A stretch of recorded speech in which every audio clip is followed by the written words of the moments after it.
المتقين والصلاة والسلام على أشرف الأنبياء والمرسلين وعلى آله وأصحابه أجمعين أما بعد فإن أصدق الحديث كتاب الله تعالى وأحسن الهدي هدي محمد صلى الله عليه وسلم وخير الأمور عوازمها وشر الأمور محدثاتها وكل محدثة بدعة وكل بدعة ضلالة وكل ضلالة في النار وبالسند المتصل منا إلى الشيخ الإمام الهمام الحافظ الحجة أمير المؤمنين في الحديث أبي عبد الله محمد بن إسماعيل بن إبراهيم بن المغيرة بن البردزبة الجعفي اليماني البخاري رحمه الله تعالى اللهم انفعنا بعلومه وعلومهم آمين يا رب العالمين أنه قال بسم الله الرحمن الرحيم جي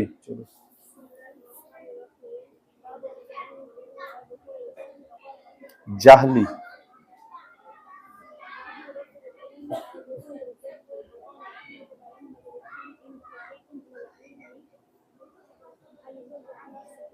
আন ইউযায়্যিআ নাফসাহু এটা বাবু রাফউল ইলমি ওয়া যুহুরিল জাহলি ইলম উঠে যাওয়ার ব্যাপারে এবং মূর্খতা প্রকাশ পাওয়ার ব্যাপারে রফে ইলম আর যুহুরে জাহাল ওয়াকালা রবিয়াতু আর রবিয়া বলেন লা ইয়ামবাগি লি আহাদিন ইনদাহু শাইউম মিনাল ইলমি উচিত হবে না এমন কোন ব্যক্তির জন্য যার নিকট ইলমের কিছু অংশ আছে ইনদাহু শাইউম মিনাল ইলমি যার কাছে ইলমের কিছু অংশ আছে এর জন্য মুনাসিব হবে না উচিত হবে না আইয়ুযায়্যিআ নাফসাহু সে তার সত্তাকে তার নফসকে নষ্ট করে দেওয়া জায়ে করে দেওয়া এটা তার জন্য কি হবে না সমীচীন হবে না উচিত হবে না এটা হলো শিরোনাম তরজমাতুল বাব সামনে হাদিস এই মেয়েরা এখানে চিল্লি করতেছে বাচ্চারা একজন ওদিক দিয়ে যাও এদেরকে দূরে সরিয়ে দাও দরজাটা চাপে দাও চলো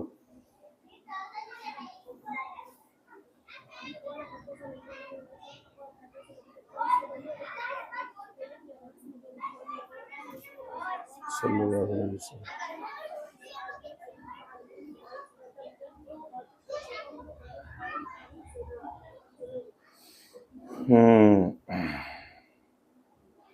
সামনের ডাউ পড়ো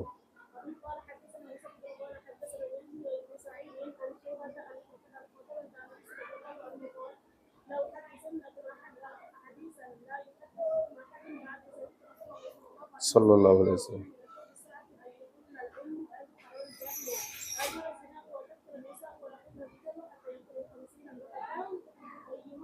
আল কাইয়িমুল ওয়াহিদ জি তো প্রথম হাদিস এটা আনাস রাদিয়াল্লাহু তাআলা আনহু থেকে বর্ণিত ক্বালা তিনি বলেন ক্বালা রাসূলুল্লাহ সাল্লাল্লাহু আলাইহি ওয়াসাল্লাম ইন্না মিন আশরাতিস সাআতি কিয়ামতের আলামত গুলোর মধ্যে একটি হলো আইয়ুরফাল ইলমু ইলম উঠায় নেওয়া হবে ওয়া ইয়াসবুতাল জাহলু এবং জাহালত মূর্খতা এই মূর্খতা এটা প্রকাশ পাবে এটা সাবেত হবে জমিনের মধ্যে এটাই প্রতিষ্ঠিত হবে ইলম উঠিয়ে নেওয়া হবে আর মূর্খতা প্রতিষ্ঠিত হবে ওয়া তুশরাবুল খামার এবং শরাব পান করা হবে ওয়া ইয়াজহারুজ জিনা আর ব্যভিচার প্রকাশ পাবে এইগুলো এই জমানার মধ্যে পাল্লা দিয়া মানুষ প্রতিযোগিতা করে এগুলোর মধ্যে অংশগ্রহণ করতেছে যেদিকেই তাকানো যায় এইদিকেই এই সবগুলো পাওয়া যাইতেছে কিয়ামতের আলামত এটা এই জমানার মধ্যে পরিপূর্ণভাবে এটা বাস্তবায়িত হয়েছে, দেখা যাচ্ছে। রফে এলেম, এলেমও উঠে যাইতেছে, যারাও পড়তেছে তারাও এলেম অর্জন করে না, কিতাবি ইস্তেদাদ নাই, ইলমি ইস্তেদাদ নেই। ভালো আলেম আল্লাহ তাআলা উঠে নিয়ে যাইতেছে তাদেরকে, এরপরে তাদের স্থলাভিষিক্ত আর কেউ হচ্ছে না। এটা একটা রফে এলেম। আর মূর্খতা একদম চতুর্দিকে ছায়া গেছে। আমরা যারা পড়তেছি আমাদেরও ঘরের মধ্যে দেখো তাকায়, আলেম কয়জন আর গায়রে আলেম কয়জন, মা বাবা ভাই বোন আত্মীয় স্বজন পাড়া প্রতিবেশী, পুরা এলাকার মধ্যে তোমরা অনেকে এমনও আছো একজনই এলেম অর্জন করতেছো পুরা বাড়ির মধ্যে, তুমি একা। তাহলে অথচ বাড়ির মধ্যে কত মানুষ, এই এত মানুষের মধ্যে একজন এলেম অর্জন করতেছে আর বাকিরা জাহেল, এলেম থেকে জাহেল তারা। তাহলে জাহালতই তো প্রতিষ্ঠিত হইতেছে, এলেম উঠে যাইতেছে। আর তুশরাবাল খামার, মদ পান করা হবে, এটা এত আধিক্যের সাথে এখন বাড়ছে, বাচ্চারা পর্যন্ত এখন নেশাগ্রস্ত হইতেছে। মহিলারাও মদ খায়, পুরুষরা তো আছেই। অনেক কারগুজারি এমন আছে আমার কাছে, মাদ্রাসায় পড়ায় মেয়েটাকে, মা বাবার উদ্দেশ্য হলো কোন রকমে একটা বিয়া দেওয়া। আল্লাহর জন্য শতকরা 98 জন মা বাবা পড়ায় না, মেয়েকে আলেমা আল্লাহর জন্য বানায় না, যে আখেরাতে নাজাত পাবো এই মেয়ের উসিলায়, এই জন্য পড়ায় একদম কম, শতকরা 98 জনই নাই মা বাবা। 2 জনও সন্দেহ পাওয়া যে আল্লাহর জন্যই আমার মেয়েটাকে পড়াইতেছি। যদি এমনই হইতো, আল্লাহর জন্যই যদি আলেমা বানানো মাকসাদ হতো মা বাবার, তাহলে সে নামাজ পড়ে না কেন, বেনমাজি কেন বাবা, মা কেন বেনমাজি? কেমন জান্নাত চাইতেছে সে, নিজে বেনমাজি আর মেয়েরে বুরকা কিনে দিছে 4টা, অথচ নিজে বেপরদায় ঘুরতেছে। তাহলে এটা দলিল এই মা বাবা আখেরাতের কোন উদ্দেশ্যে মেয়েদেরকে পড়ায় নাই। পড়ায় কেন? কারণ স্কুল কলেজ ভার্সিটিতে পড়াইলে খরচ বেশি, আর দ্বিতীয়ত ওইদিকে পড়াইলে এদেরকে নিতে চায় না বিয়ার সময়, পরে গাড়ি বাড়ি টাকা পয়সা বিদেশের পাসপোর্ট ভিসা দিয়া এরপরে সুলা কলার মতো তাদের কাছে মেয়েটাকে বিক্রি করতে হয়। আর দেখেছে খুব সহজেই বিবাহ দেয়া যায় যদি মাদ্রাসায় পড়ানো যায়। ওই যে ওমান কানাত হিজরাতুহু ইলা দুনিয়া আও ইলা ইমরাতিন, এটা তো এইটাই হইল নিয়ত, গড়বড় মা বাবার নিয়তই হইল মেয়েটাকে বিবাহ দিতে হবে, এই জন্য মাদ্রাসায় পড়াই। এক তো খরচ কম, কিছু করলেই হয়, আর দ্বিতীয়ত মাদ্রাসার মেয়েদের প্রতি আকর্ষণ থাকে, কারণ ওইগুলো তো বেনমাজি বেপরদা ঘর, তারা নিজেরা হইল গিয়া উল্টা পাল্টা চলছে জীবন ভরা গুনাহের মধ্যে ওই ছেলেরা, আর তারা চায় রাবিয়া বসরি, আমার বউরা হোক রাবিয়া বসরু, আর হে হয় আবু জাহেল, ছেলেটা আবু জাহেল ফেরাউন। কিন্তু সব এ আবু জাহেলরা ফেরাউনরা খারোয়া মুতে, স্কুলে পড়ে কলেজে পড়ে দাঁড়ায় দাঁড়ায় মুতে, কিন্তু মেয়েটা রাবিয়া বসরি হইতে চাই, আমার বউ হবে রাবিয়া বসরি। এই জন্য মা বাবারা দেখে যে না রে, এটা তো খুব ভালো একটা দিক, মাদ্রাসায় যদি পড়ায় তাহলে তো বড় বড় ঘরের মধ্যে জায়গাওয়ালা বাড়িওয়ালা গাড়িওয়ালার কাছে মাইয়াটা সহজে দিতে পারবো, আমার কোনো খরচ লাগবে না, এই নিয়তে দেয়। এই মা বাবা একটা নেকিও পাবে না।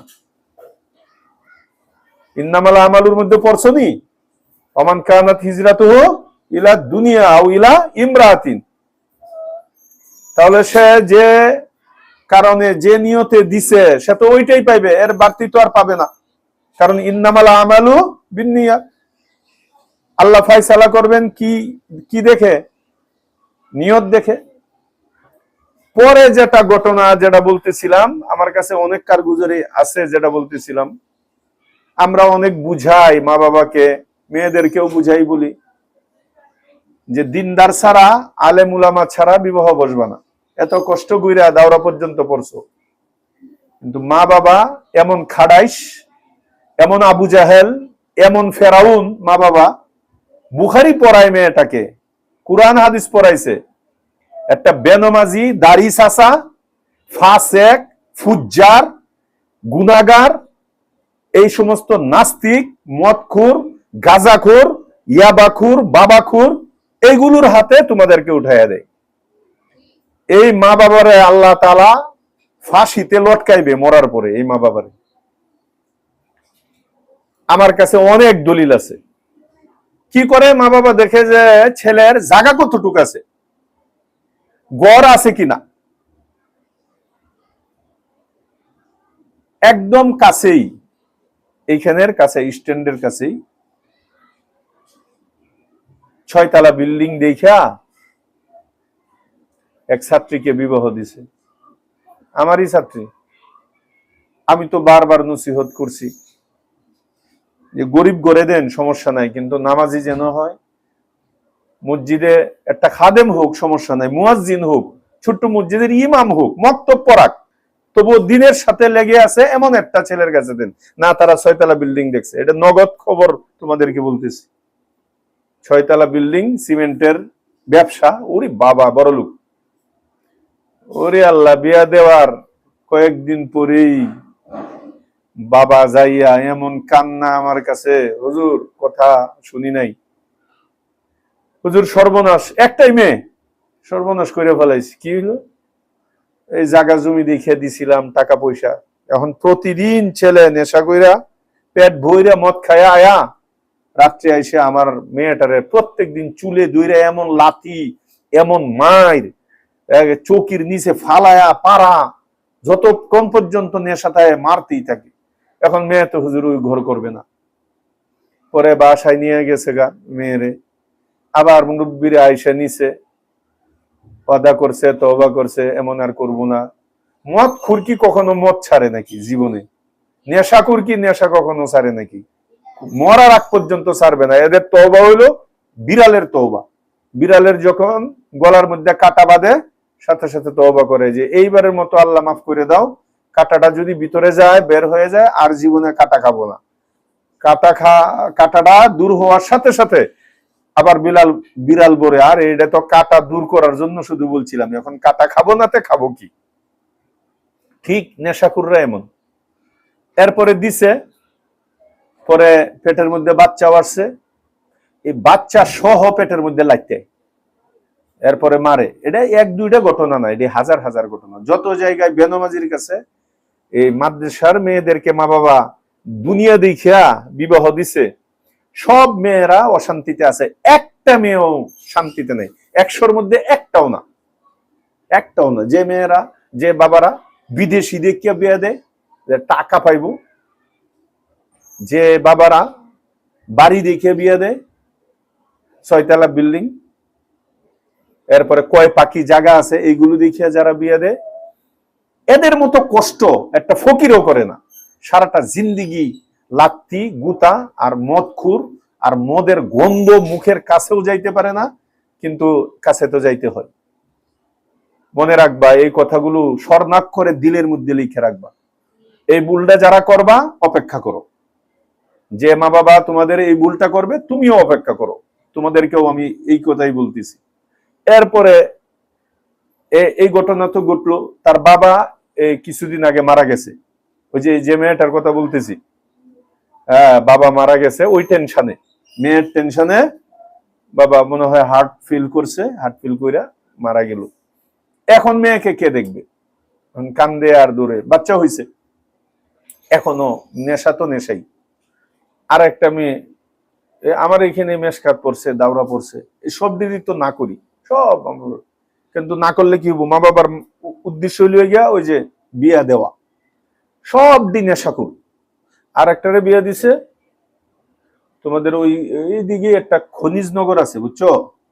ওইখানে হ্যাঁ, অনেক জায়গা, এরপরে বিশাল বড় মুরগির ফার্ম, এইগুলো দেখিয়া ওরে বাবা বিয়া দিছে। আমি বাবারে না করছিলাম যে দেখেন এই ভুলটা আর করেন না। আমি দলিলও দিছি, এই যে অমুকে অমুকে বিয়া দিছে, আমার কথা মানে নাই। এখন কয় না হুজুর, সবাই তো আর সমান না, এদের অনেক জায়গা টাকা আছে। আমি বলছি আপনার মেয়ে আপনি বুঝেন, কিন্তু আল্লাহ নারাজ হবে এটা লিখে রাখেন।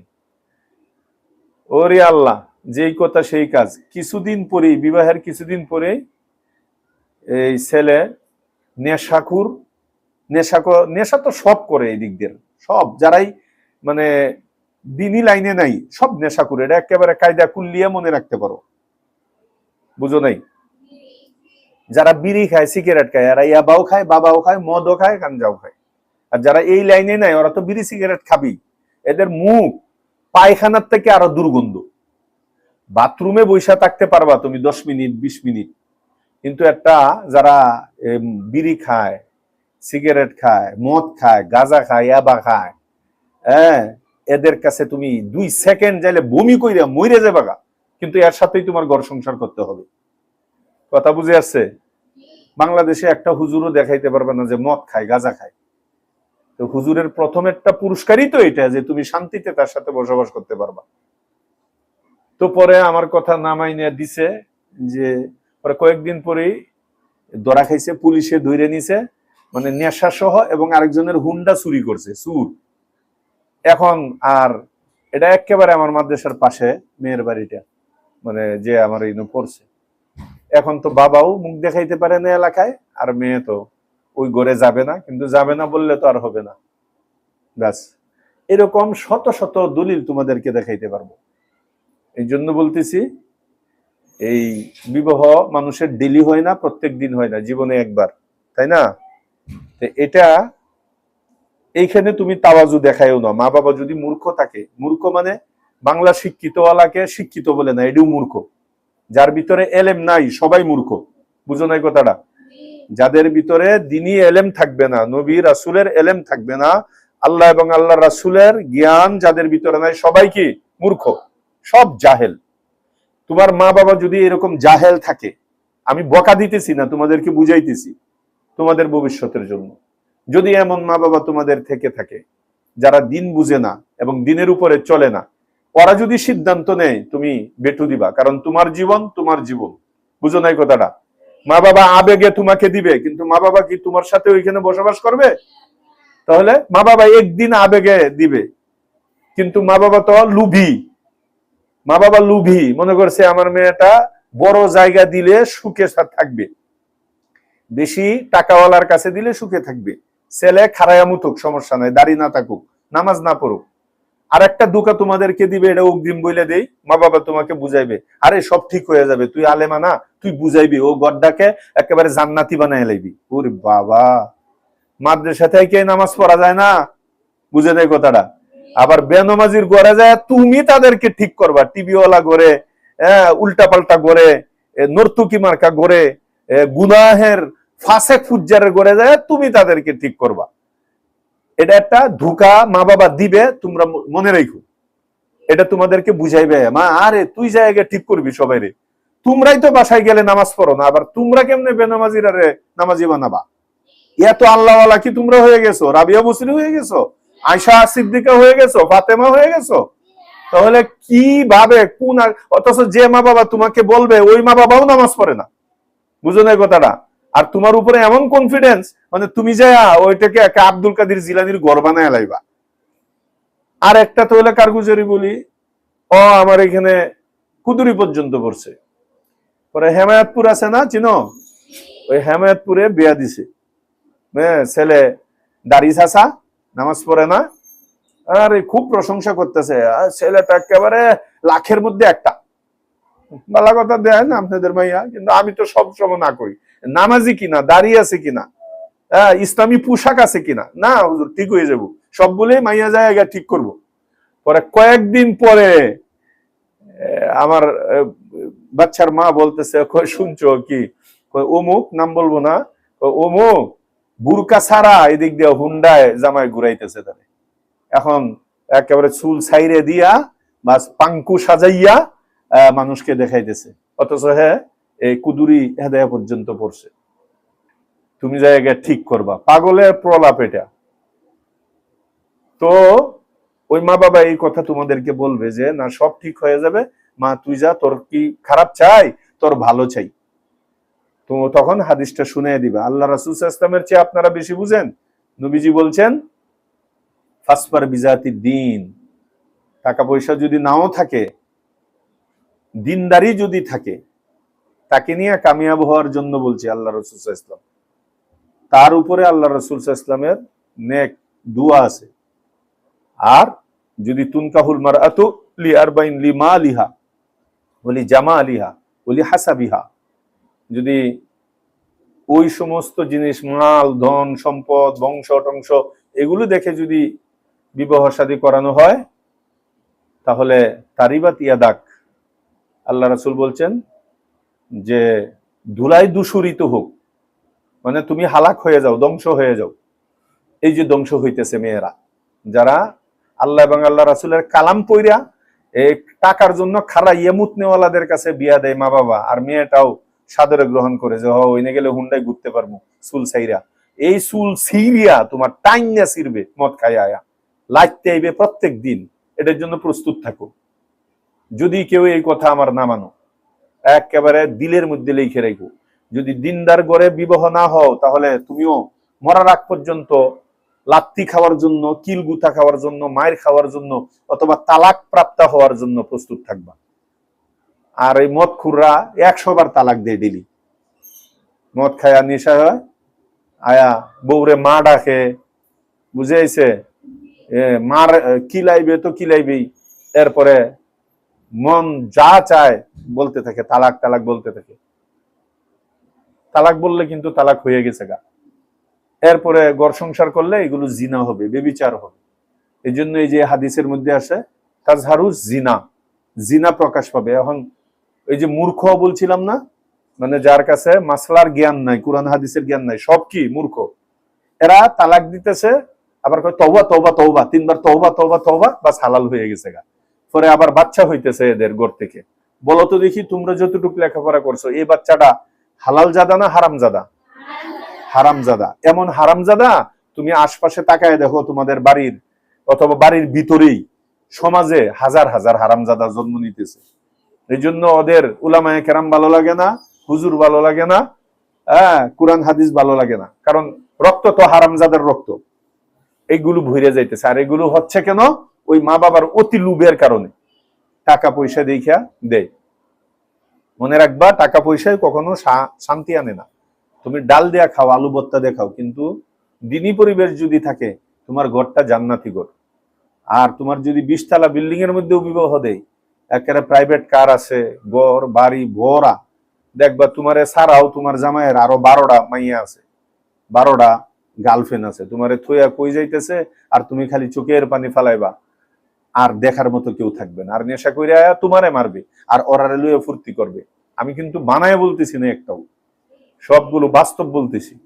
এখন তোমাদের ফাইসালা তোমাদের হাতে, তোমরা কি করবা?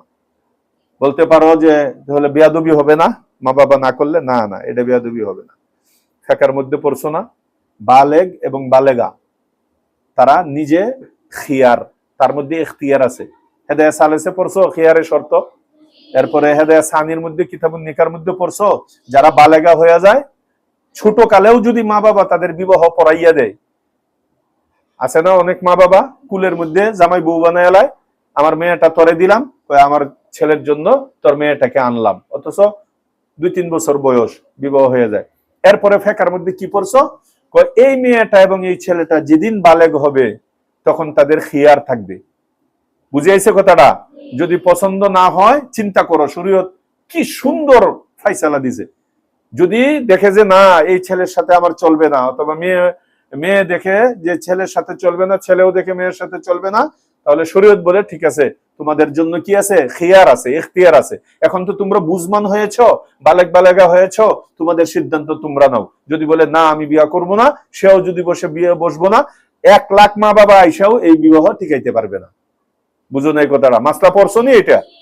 তাহলে দেখো এইরকম যদি হয়, তাহলে সেই মা বাবা, তুমি বুখারি পড়নেওয়ালি একটা মেয়েকে, সে একটা খারাইয়া মুতনেওয়ালা, গাঁজা খানেওয়ালা, হ্যাঁ তোমারে মারবে যে এই ধরনের, কিন্তু ওই জায়গা দেখা বিল্ডিং দেখা যখন বিয়া দিয়ে দিবে আর তুমি চুপ থাকবা, আর তখন কথা বললে এটা বেয়াদবি হবে নাকি? শরীয়তই তো তোমাকে বলছে বালেগা হইলে তখন তুমি তোমার রায় প্রকাশ করবা।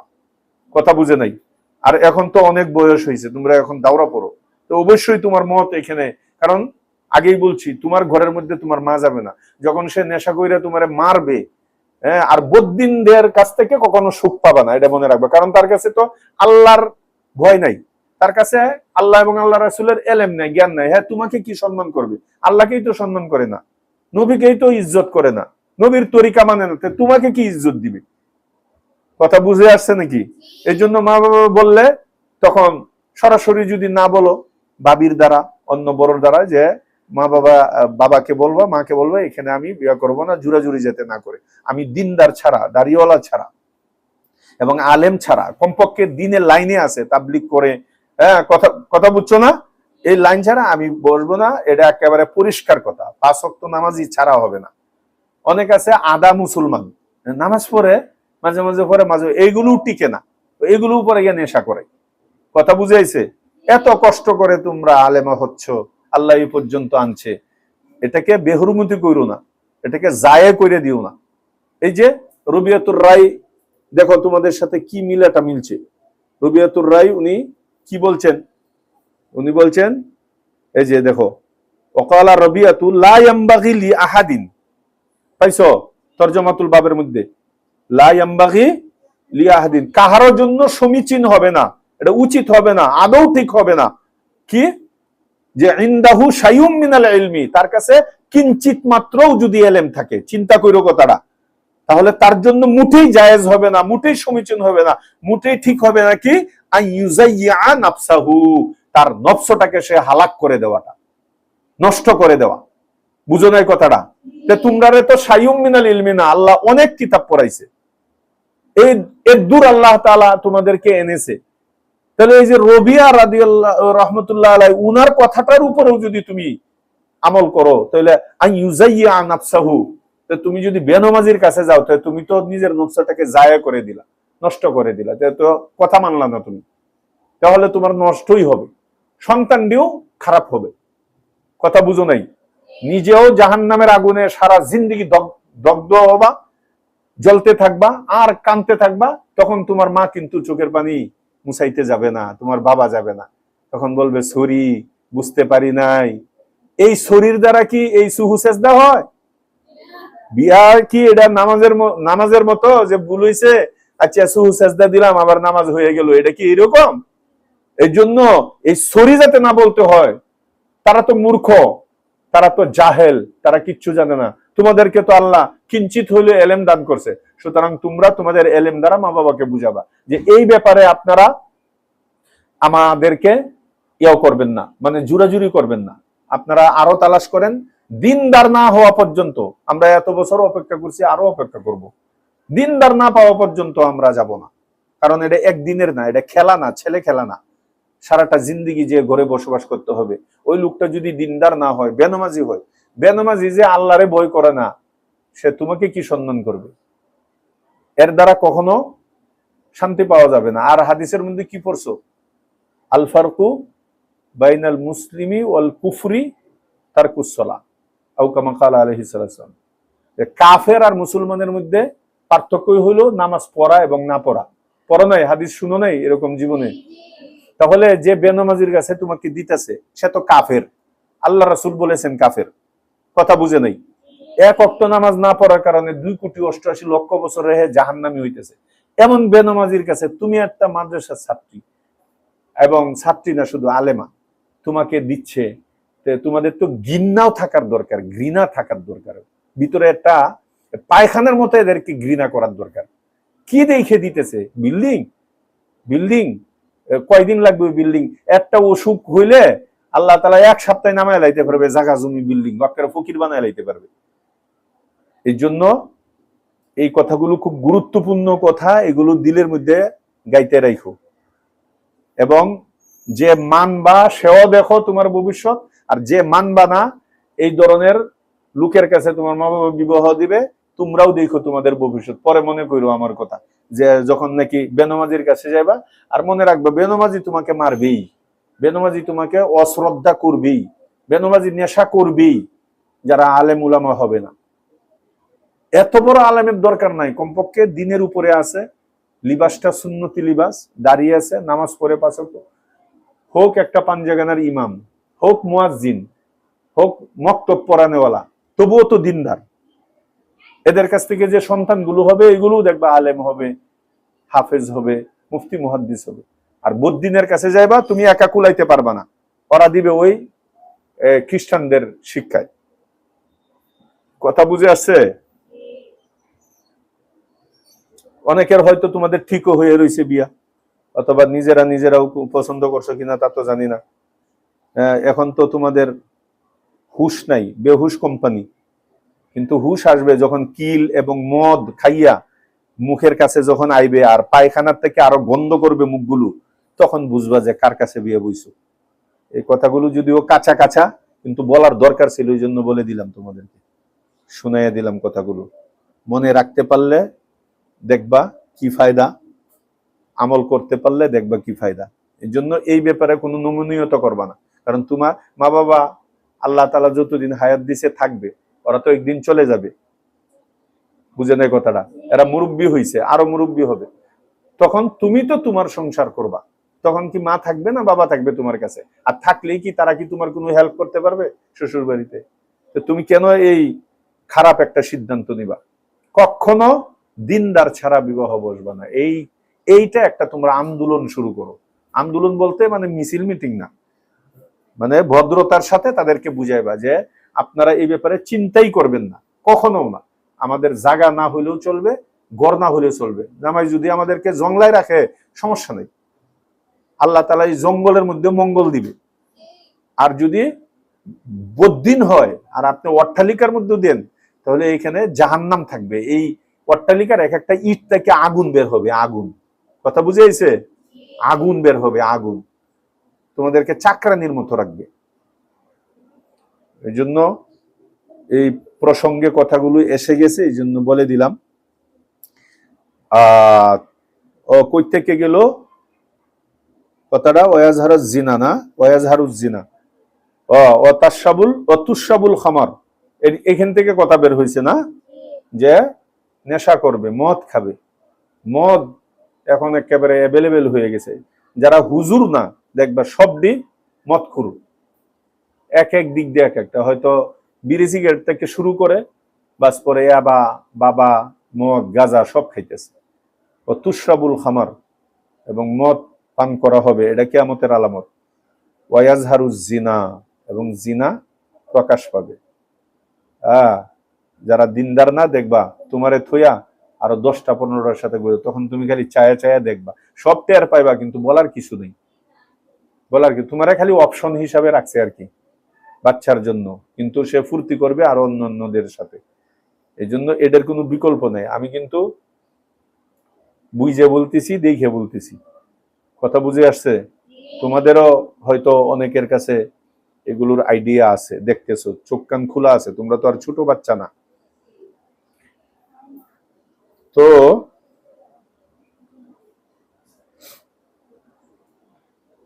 এই বাপটা এবং হাদিস এখন লেখো, বাপটা লেখছো নাকি?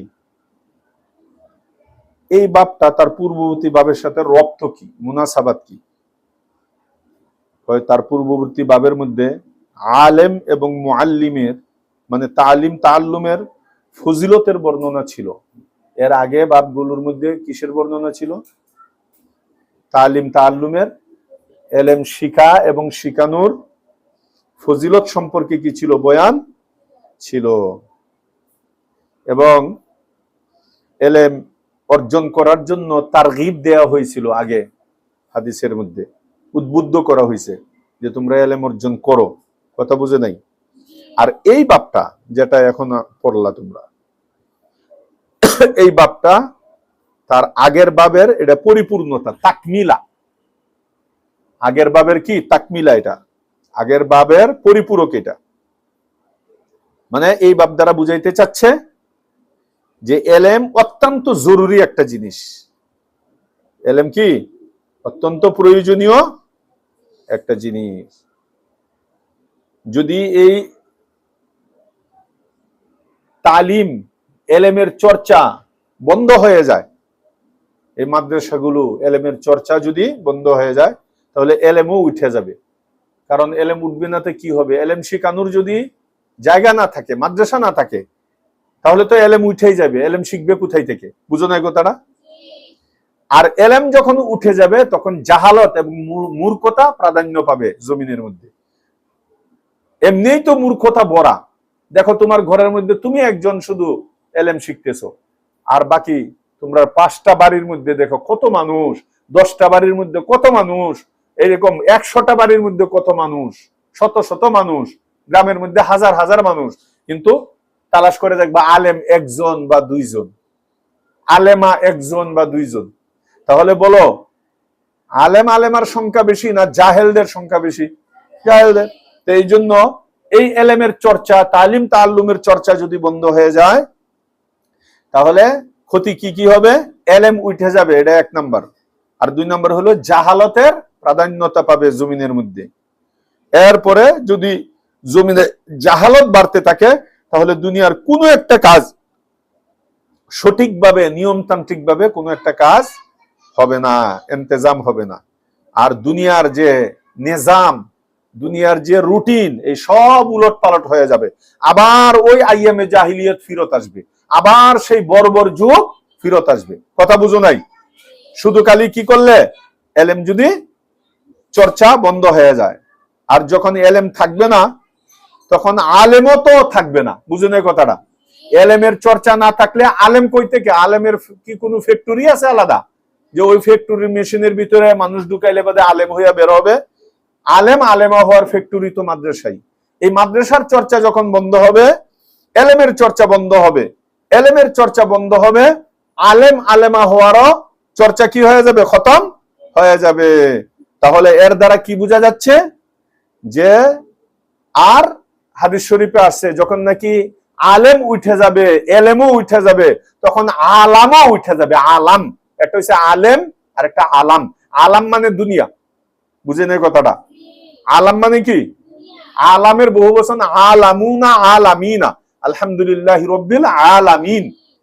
আর আলেমের বহু বচন হলো আলিমুনা, উলামা।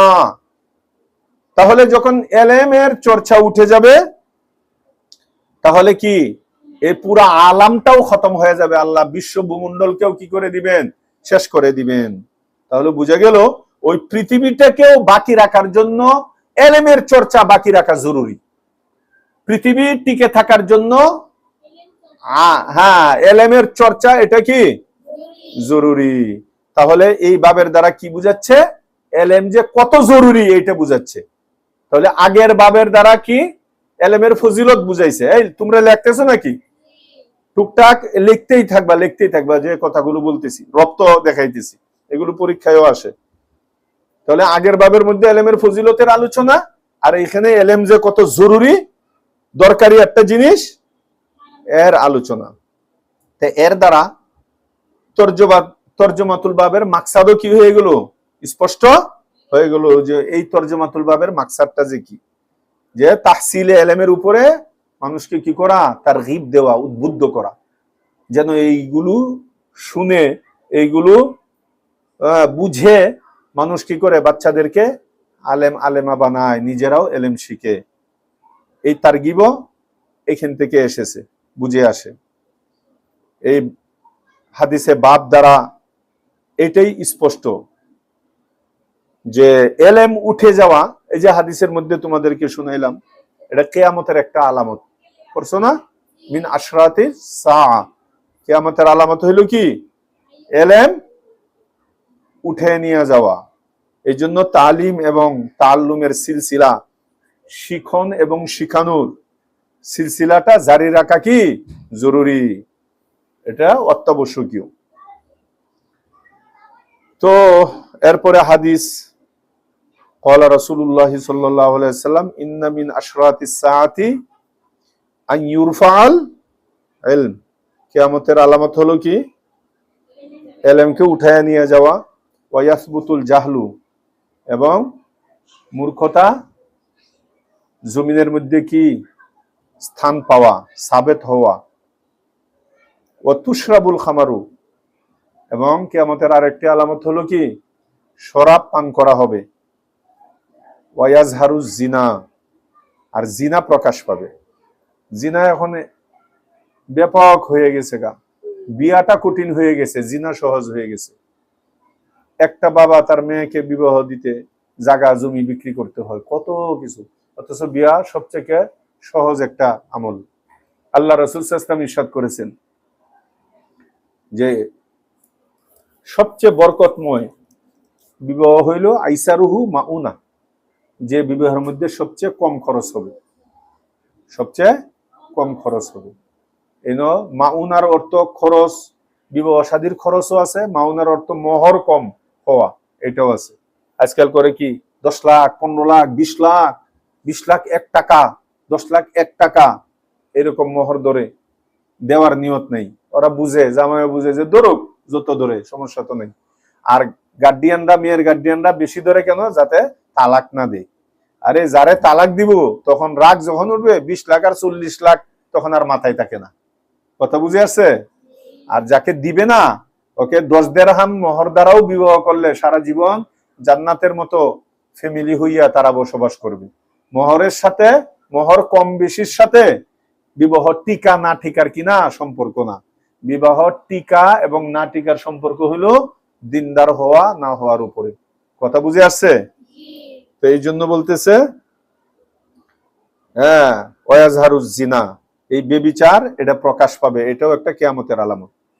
আজকাল একটা ক্রেডিট হয়ে গেছে স্কুল কলেজ ভার্সিটি গুলোর মধ্যে, এমন কোন ছেলে পাওয়া যাবে না যার 2-4-10টা গার্লফ্রেন্ড নাই, এমন কোন মেয়ে পাওয়া যাবে না যার 2-4-20টা বয়ফ্রেন্ড নাই। তারা হিসাব নেয় মাঝে মাঝে, ওই কিরে দোস্ত তোর কয়টা হইলো, যোগফল কত? ওই দোস্ত আমার তো মাত্র 22টা, কই মাত্র আমার তো 44টা। মানে এরকম ভাবে একটা হিসাব দেয় তারা, এটা ক্রেডিট। অনেকে আবার সেঞ্চুরি পুরা করলে পরে হোটেলে যায় এটা উদযাপন করে, মানে বয়ফ্রেন্ড 100 হইছে, এটা সেঞ্চুরি উদযাপন করতেছে, সবাই রে দোস্ত খাওয়া মোকেলকে তোরারে 100 হইছে তার বয়ফ্রেন্ড। আর হ্যাঁ, ওর সেঞ্চুরি পুরা কইরা হোটেলের মধ্যে সকলকে খাওয়ায়, তার গার্লফ্রেন্ড 100 হইছে, 100টার সাথে এরকম জিনা বেবিচারের মধ্যে লিপ্ত হয়। এগুলো কিন্তু মুঠেই আমি বানায় বলতেছি না, প্রত্যেকটা ছেলের বয়ফ্রেন্ড গার্লফ্রেন্ড সরাসরি হইতেছে। আর মা বাবা হাতের মধ্যে মোবাইল উঠাইয়া দিছে, মেয়েদেরও আছে ছেলেদেরও আছে। বাসের মধ্যে আমরা এখন বসতে পারি না এদের কারণে। দুইজন এমন করতেছে, কুত্তা কুত্তুনিও এমন করে না, সবার সামনে করতেছে, একজনের গায়ে আর একজন হাত দিয়া একেবারে প্রকাশ্যে। এই যে আল্লাহ রাসূল বলছেন ওয়াজহারুজ জিনা, একেবারে জাহের করতেছে জিনা, সবাই তাকায় রয়েছে, কিচ্ছু বলার নাই। এই ছেলে মেয়ে এরকম করতেছে রাস্তাঘাটে, রিক্সায় বইসা, অটোতে বইসা, বাসে বইসা। আল্লাহ রাসূল সাল্লাল্লাহু আলাইহি ওয়াসাল্লাম 1450 বছর আগে এই যে আমাদের এই হালাতের কথা বলে গেছেন গা, এটা মনে করা হয়েছিল আরো অনেক দেরিতে কিয়ামতের আলামতটি প্রকাশ পাবে। এখন দেখা যায় বর্তমানে এইগুলো চলতেছে। কিছুদিন আগে যমুনা টিভি ঢাকা বিশ্ববিদ্যালয়ের টিএসসি মোড়ের মধ্যে যখন নাকি জোরাজুরি করতেছে, সমানে জুরা জুরা, বয়ফ্রেন্ড গার্লফ্রেন্ড জুরা জুরা টিএসসি মোড়ের সামনে এরকম ভাবে অবৈধ কাজ করতেছে, তখন সাংবাদিক জিজ্ঞেস করতেছে আপনারা যে এমন করতেছেন আপনাদের লজ্জা শরম লাগে না? এটা বাংলাদেশ, মুসলমানের কান্ট্রি, আপনারা অন্য জায়গায় যায় এলন, ঠিক আছে আপনারা খারাপ কাজ করবেন, খারাপ জায়গায় যায় এলন, নিরিবিলি যায় এলন। তখন উত্তর কি দেয়? আরে সাংবাদিক আপনি আবারও ওই সেকেলের মতোই রয়ে গেছেন গা, এটা 20 শতাব্দী, আপনি বুঝতে হইবে এটা আধুনিক যুগ। হ্যাঁ, স্টুডেন্টরা জবাব দিতেছে, কই শুনেন এটা তো এমন যেরকম কাহারও একটু খিদে লাগছে, রাস্তার পাশে টঙ্গের দোকান আছে, মামার কাছ থেকে একটা কলা, একটা টুস আর একটা চা খায়া ক্ষুধা নিবারণ করে টাকা দিয়ে গেছে গা। এটাও তো এরকম, এটা একটা যৌন চাহিদা, আমাদের একটা খাহেসার। এটাও যখন আমাদের তাকাজা হবে, আমরা ওই চা আর টুস বিস্কুটের মতো বাস এটা আমরা এও করি। এই জন্য এখন স্কুল কলেজগুলোর মধ্যে, বিশেষ করে ভার্সিটি গুলোর মধ্যে লিভ টুগেদার এখন চলতেছে, এবং লিভ টুগেদারকে বৈধতা দেওয়ার জন্য মানে তোমরা তো নূহ আলাইহিস সালামের কিস্তির মধ্যে আছো, টের পাও না। এই লিভ টুগেদারকে বৈধতা দেওয়ার জন্য তারা মিছিল করছে ভার্সিটির ইয়রা। পরে আমরা উলামায়ে কেরাম তাদের বিরুদ্ধে লেখালেখি সবকিছু করতেছি, কিন্তু সরকার ঠিকই তাদেরকে অনুমতি দিছে, এখন সব চলতেছে। ট্রান্সজেন্ডার শুনছো তো এই নাম, হ্যাঁ, সমকামিতা, ছেলে ছেলে মেয়ে মেয়ে, এগুলো বৈধতা দিছে। ছেলে ছেলে বিবাহ হইতেছে সমানে এখন স্কুল কলেজগুলোর মধ্যে, বিভিন্ন তাদের এই ইয়াওয়ের মধ্যে, শিক্ষালয়ের মধ্যে মেয়ে মেয়ে বিবাহ হইতেছে। এগুলো তো এখন অহরহ হইতেছে, তারা সংসার করতেছে, ট্রান্সজেন্ডার এগুলো করতেছে। তো দেখো কেমন একটা শিক্ষায় শিক্ষিত হলে তারা এই জবাব দিতে পারে যে এটা তো আমাদের একটা চাহিদা, বাস এটা টুস বিস্কুট আর কলা খাওয়ার মতো হয়ে গেল। তাহলে এটা কি আল্লাহ রাসূল সাল্লাল্লাহু আলাইহি ওয়াসাল্লাম যে বলছেন এই যে হাদিসে ওয়ায়াজহারুজ জিনা, এটা কি আর বাকি আছে নাকি? একেবারে লাখ লাখ মানুষ যাইতেছে টিএসসি সামনে দেয়া, বাস দেয়া, মানুষ রিকশায়, লক্ষ লক্ষ মানুষ দেখতেছে, কিন্তু ওরা ওদের কাজ করতেছে। হ্যাঁ, একেবারে কুলের মধ্যে বসায়া শুয়ায়া, মানে একেবারে ওয়ায়াজহারুজ জিনা 100% সবকিছু চলতেছে। তো শুকরিয়া আদায় করো যে আল্লাহ তাআলা আমাদেরকে এখনো দ্বীনি আদারের ভিতরে, চার দেয়ালের ভিতরে আসার তৌফিক দিছে। হ্যাঁ, যদি এমন হইতো ওইখানে যাওয়া হইতো, তাহলে ওদের দেখে দেখে তাদের মতোই তো হওয়া হইতো। কথা বুঝে নাই? তাদের মতোই হইতো, পরিবেশ মানুষকে বাধ্য করে। কিন্তু আল্লাহ তাআলা এই কুরআন হাদিসের ছায়ার নিচে আসার এবং আশ্রয় দান করছেন। এটার জন্য শুকরিয়া আদায় করা, শুকরিয়া। আর বড় শুকরিয়া হইলো সামনের জীবনটা যেন দ্বীনি পরিবেশে কাটে, এটা হলো বড় শুকরিয়া।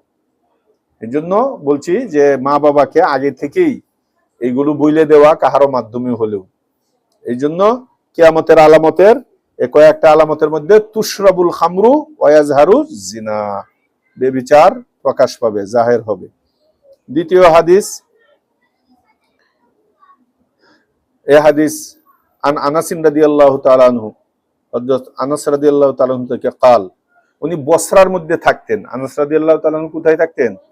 বসরায় থাকতেন। উনি বলতেছেন লা উহাদ্দিসান্নাকুম হাদিসান, আমি তোমাদেরকে এমন একটা হাদিস শোনাবো, হাদিস বর্ণনা করব, লা ইউহাদ্দিসুকুম আহাদুন বাদি, আমার পর, আমি গত হয়ে যাওয়ার পর, আমি দুনিয়া থেকে চলে যাওয়ার পর, আমি ছাড়া এই হাদিসটা আর কেউ তোমাদেরকে শোনাবে না। বুঝো নাই কথাটা? সামিয়তু রাসূলুল্লাহি সাল্লাল্লাহু আলাইহি ওয়াসাল্লাম ইয়াকুল, আল্লাহ রাসূল সাল্লাল্লাহু আলাইহি ওয়াসাল্লামকে আমি বলতে শুনেছি, এই যে এই হাদিসটা তখন বলতেছেন যে ইন্না মিন আশরাতিস সাআতি, কিয়ামতের আলামতগুলোর মধ্যে একটি আলামত হলো আইয়াকিল্লাল ইলম, ইলম কমে যাবে। যে আজকাল ইলম কমতেছে, সবাই স্কুলমুখী হইতেছে, সবাই খ্রিস্টানের যে শিক্ষা ওই শিক্ষার মুখী হইতেছে। মা বাবার নিয়ত আমার মেয়ে আমার ছেলে শিক্ষা অর্জন করে চাকরিজীবী হয়ে যাব, পরে আমার ঘরটা জান্নাত হয়ে যাব। অধিকাংশ এই পরকীয়া হইতেছে এই চাকরিজীবীদের দ্বারা। কথা বুঝে আসছে? জামাই যায় এক অফিসে, আর বউড়া সাজ্জে সুজ্জিয়া পার্লার কইরা, বিউটি পার্লার, ঠুট বালিশ, গাল বালিশ, খেতা বালিশ লাগাইয়া এরপরে এই পুরো অফিসের ছেলেদের মাঝখানে যায় অফিস করতে। পরে কয়েকদিন পরে শোনা যায় যে বিলাইও নাই, সুটকির ফুটলাও নাই, দুইটাই বাকছে।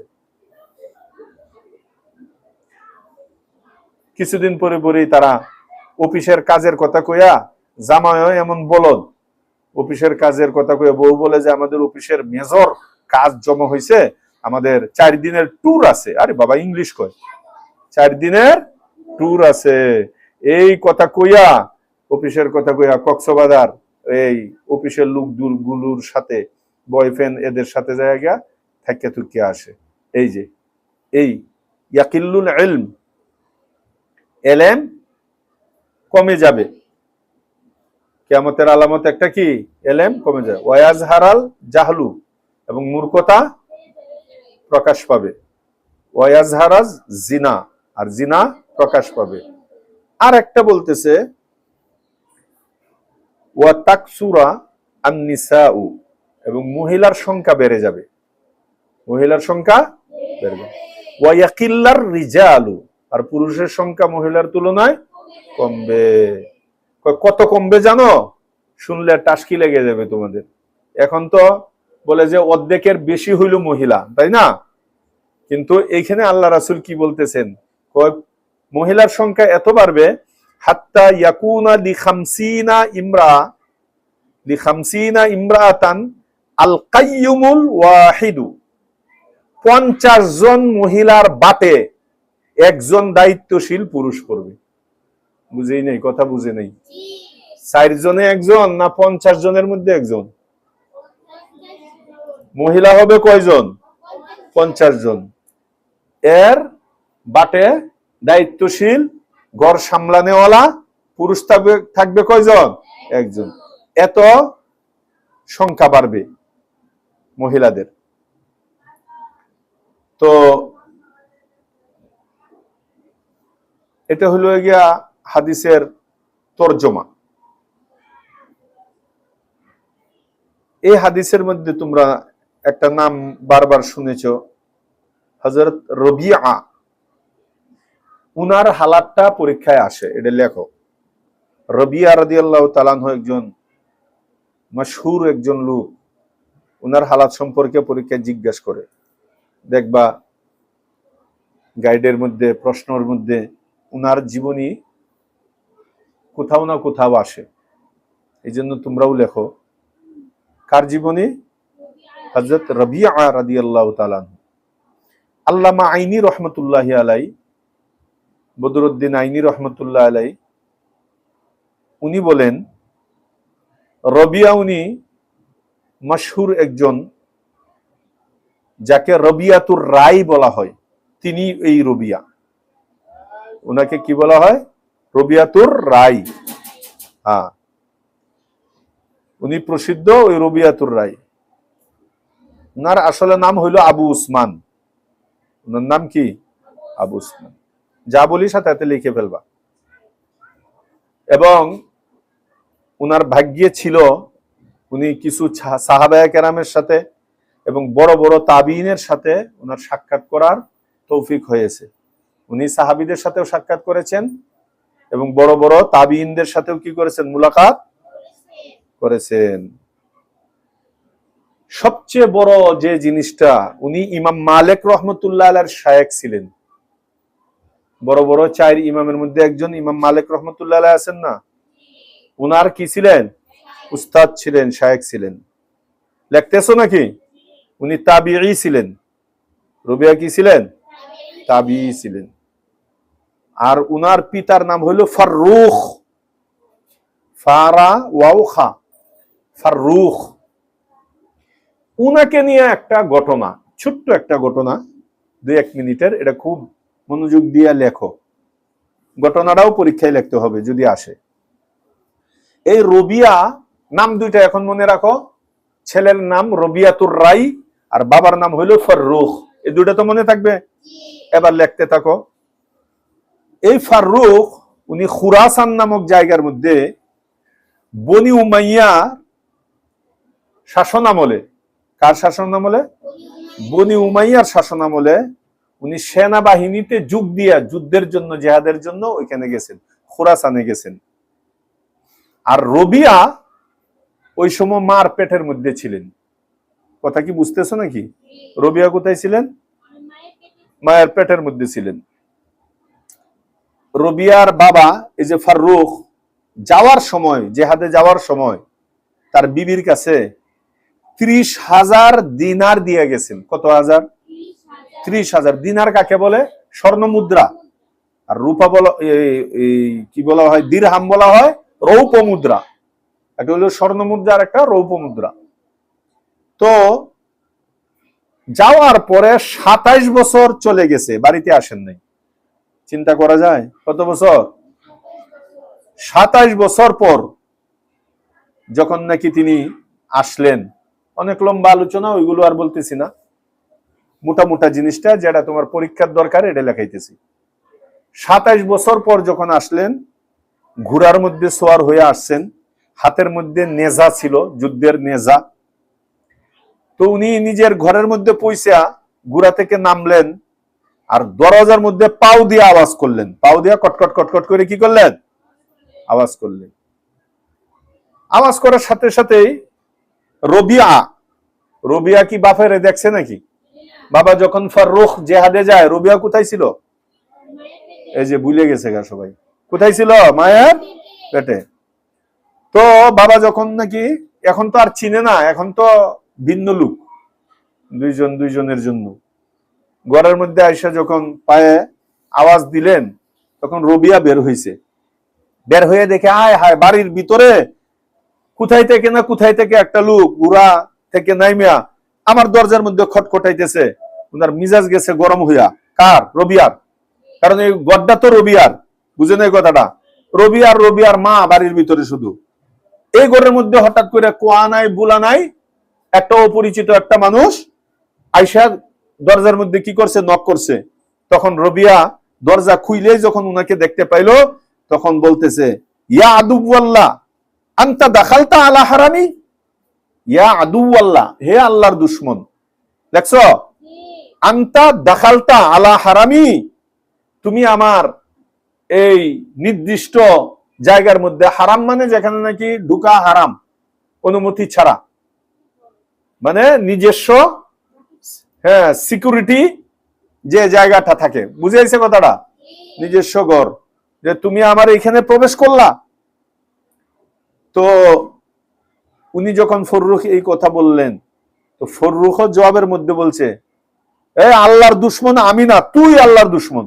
রবিয়ারে বলতেছে যে নাকি আমার ঘরের মধ্যে তুই প্রবেশ করছস, আমার ঘর থেকে বের হইতেছস, তোর কত বড় সাহস! বুঝুন এই কথাটা? তো উভয়ের মধ্যে উচ্চ বিচ্ছ হইতেছে, চিল্লাচিল্লি হইতেছে। তো ইমাম মালিক রহমতুল্লাহ আলাইহি যখন নাকি এটা জানতে পারলেন, তো আর এদিক দিয়ে রবিয়ার ঘরে যে এমন একটা গন্ডগোল চলতেছে, রবিয়া তো বড় মুহাদ্দিস ছিলেন, মদিনা মসজিদে নববীতে পড়াইতেন হাদিস। তো এটা শুই না, উনাকে সাহায্য করার জন্য উনার যে পরিচিত লোকরা আছে, শাগিররা আছে, তারা আসছে।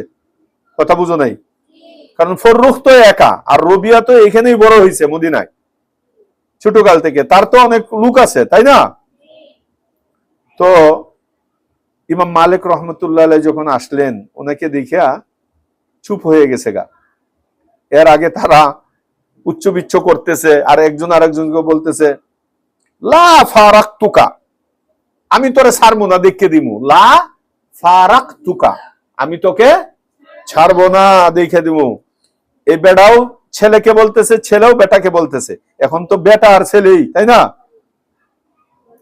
তো ইমাম মালিক রহমতুল্লাহ আলাইহি এটা দেখার পরে এই মুরব্বী লোকটাকে বলতেছে, ফররুখরে বলতেছে যে, মুহতারাম বুজুর্গ ভাই, আপনার জন্য আরো অন্যান্য জায়গা আছে, আপনি এইখানে কেন গন্ডগোল করতেছেন? অন্য জায়গায় চলে যান, আল্লাহর জমিন তো প্রশস্ত আছে, অন্য জায়গায় যাই আপনি আশ্রয় নেন, এখানে কেন ধাক্কাধাক্কি করতেছেন? বুঝাইছে কথাটা? তো হ্যাঁ, ফররুখ বলতেছে, কই হুজুর কি বলেন, আমি আবার অন্য জায়গায় কেন যাব? এটা তো আমার ঘর। ফররুখ কি বলতেছে? আমার ঘর, আর আমার নাম হলো ফররুখ। যখন নাকি বলছে আমার নাম ফররুখ, ঘরের ভিতর থেকে বউ যখন শুনছে যেটা ফররুখ, আগে তো খালি চিল্লা চিল্লি শুনছে, এখন বেপরদা হয়ে তো আর আসতে পারে না, ঘরের ভিতরেই তো মহিলা, বুঝে নাই কথাটা? ফররুখ বলতেই উনি আসছে, আয়সা বলতেছে, উনি বের হয়ে আসছে আর বলতেছে, আরে উনি তো আমার স্বামী, তোর বাবা, তুই কার সাথে চিল্লাচিল্লি করতেছস? আর পরিচয় করায় দিছে, আরে আপনি কার সাথে চিল্লাচিল্লি করতেছেন? এ তো আমার ছেলে, যাকে আপনি পেটে রাইখা জিহাদে চলে গিয়েছিলেন। এইটা শোনার পরে ওরে আল্লাহ, বাপ বেটা একটা আর একটার গলায় দইরা কান্না কারে কয় রে, বুঝে আছে? কাঁদবে না? ছেলে কত বড় হয়েছে, আর বাবা ছেলেকে কতদিন পরে চাঁদের টুকরার মতো চেহারা দেখতে পাইল। এরপরে ফররুখ ছেলেকে নিয়ে ঘরে প্রবেশ করছে। ঘরে যাওয়ার পরে তোমাদের মনে আছে কিনা, ওই জেহাদে যাওয়ার সময় 30,000 দিনার বিবির কাছে রেখে গিয়েছিল, মনে আছে? তো ঘরে আইসা প্রথমে জিজ্ঞেস করছে, হাজা ইবনি, এটা কি আমার ছেলে? ফাকালাত নাম, বিবি বলে যে হ্যাঁ, এটা তো আপনারই ছেলে। এরপরে ফারুক বিবিকে আবার প্রশ্ন করতেছে, ওই যে তোমার কাছে আমি 30,000 দিনার যে রেখে গিয়েছিলাম ওইগুলো কোথায়? কথা বুঝো নাই? এটা প্রশ্ন কইরা এমনি রাখছে, বউ কিছু কয় নাই। কথা বুঝো? বিবি কোনো উত্তর দেয় নাই। সকাল যখন হইল, রাত কাটছে, সকাল যখন হইল, তখন রবিয়াতুর রাই মসজিদে নববীর মধ্যে উনি নিয়মিত হাদিস পড়াইতেন। আর হাজার হাজার মানুষ, বড় বড় মুহাদ্দিসিন উনার চতুর্দিকে হালকার মধ্যে বৈশা উনার কাছ থেকে এলেম শিখত। মানে রবিয়া হইল উস্তাদ, আর দুনিয়ার সবচেয়ে বাগা বাগা যত ইমাম আছে, আইম্মায়ে কেরাম, বড় বড় মুহাদ্দিসিন, সবাই হইল তার কি ছাত্র।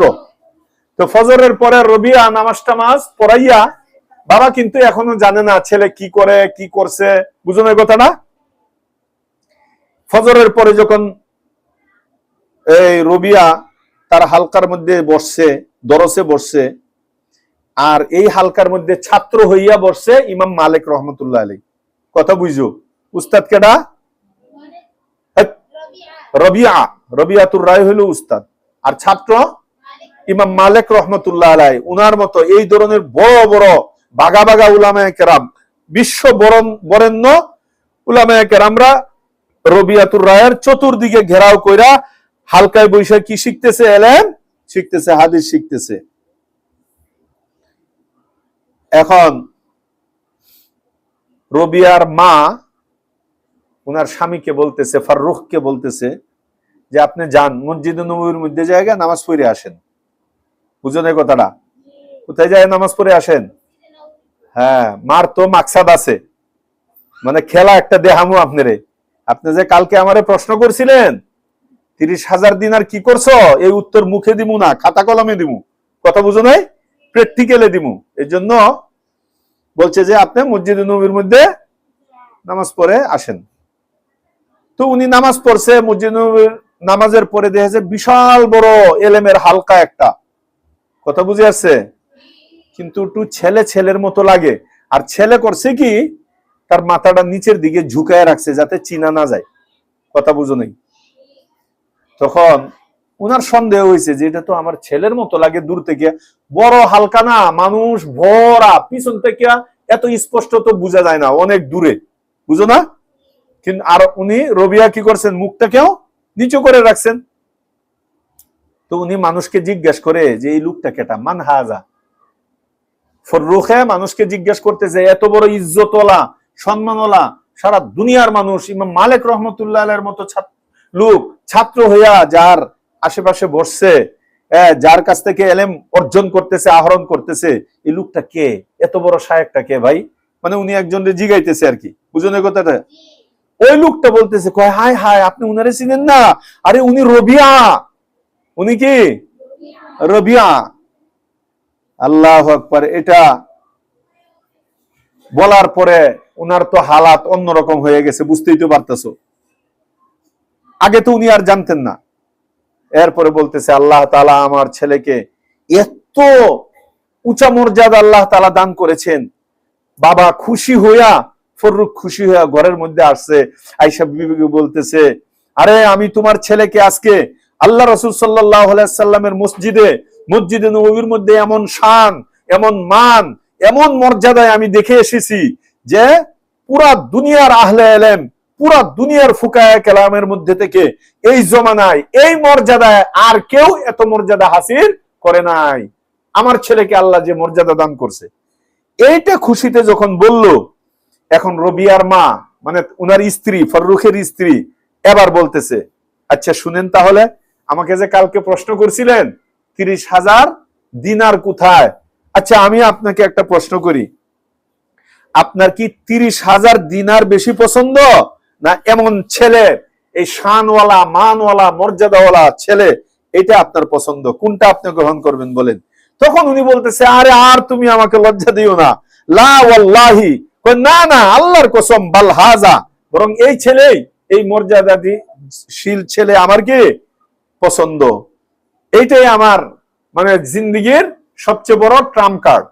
তখন ফররুখের বউ বলতেছে, এবার হিসাব নেন, আমি আপনাকে হিসাব দিই। ফাকালাত, তখন বিবি বলতেছে আনফাকতুল মালা কুল্লাহু আলাইহি। কি শব্দ বললাম? আনফাকতুল মালা কুল্লাহু আলাইহি। আনফাকতু আমি খরচ করেছি, আল মালা সম্পদ, কুল্লাহু সব, আলাইহি এই ছেলের পিছনে। বুঝেন কথাটা? আপনি যে আমার কাছে হিসাব চেয়েছেন, হিসাব নেন। আনফাকতুল মালা কুল্লাহু আলাইহি। তখন বলতেছে ক্বালা, স্বামী বলতেছে, ফররুক বলতেছে ফাওয়াল্লাহি মা যায়্যাতিহি, আল্লাহর কসম করে বলতেছি তুমি একটা টাকাও নষ্ট করো নাই। বুঝেন এই কথাটা? ফাওয়াল্লাহি মা যায়্যাতিহি, তুমি একটা টাকাও কি করো নাই, বরবাদ করো নাই, জায়ে করো নাই। তো এই ইমাম রবিয়াতুর রায়, উনার ইন্তেকাল হয়েছিল, এটা লেখো 136 হিজরিতে। কত হিজরিতে ইন্তেকাল? হ্যাঁ, 136 হিজরিতে। উনার একটা উপাধি ছিল, মানুষ আসহাবুর রায় বলতেন উনাকে। কি বলতেন? রবিয়াতুর রায়কে কি বলা হইতো? আসহাবুর রায়। কেন আসহাবুর রায় বলা হইতো? এটা লিখে ফেলো ছোট্ট কইরা। মুতাকাদ্দিমিনদের মধ্যে, মুতাকাদ্দিমিন মানে কি? যারা আগে গেছে আমাদের আকাবিরিনদের মধ্যে, এই মুতাকাদ্দিমিন। আর মুতাআখিরিন মানে যারা পরে এসেছে। কথা বুঝো নাই? মুতাকাদ্দিমিনদের মধ্যে যারা নাকি ইস্তেমবাতের যোগ্যতা রাখতেন, ইজতিহাদের যোগ্যতা রাখতেন। বুঝো নাই কথাটা?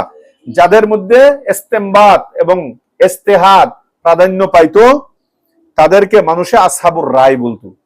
মানে যারা এত মর্যাদাশীল ছিলেন, কুরআন হাদিস থেকে যারা মাসালা ইস্তেমবাত করতে পারতেন, ইজতিহাদ করতে পারতেন, তাদেরকে কি বলা হইতো?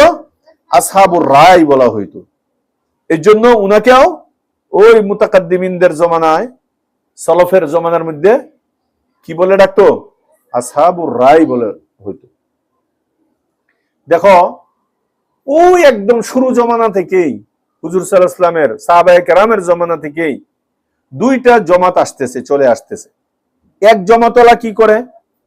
তারা আল্লাহ রাসূল সাল্লাল্লাহু আলাইহি ওয়াসাল্লামের কাছ থেকে যে বাণীটা এসেছে হুবহু এইটা অপরের কাছে পৌঁছায় দেয়, রিওয়ায়াত করে দেয়। এই জমাতের উপরে রিওয়ায়াত গালেব। বলো, এই জমাতের উপরে কি? রিওয়ায়াত গালেব। এই সমস্ত লোকদেরকে মুহাদ্দিসিন বলা হয়। এই জমাতের লোকদেরকে কি বলা হয়? যারা নবীজির কাছ থেকে বাইরে বাই যা শুনেছে শুধু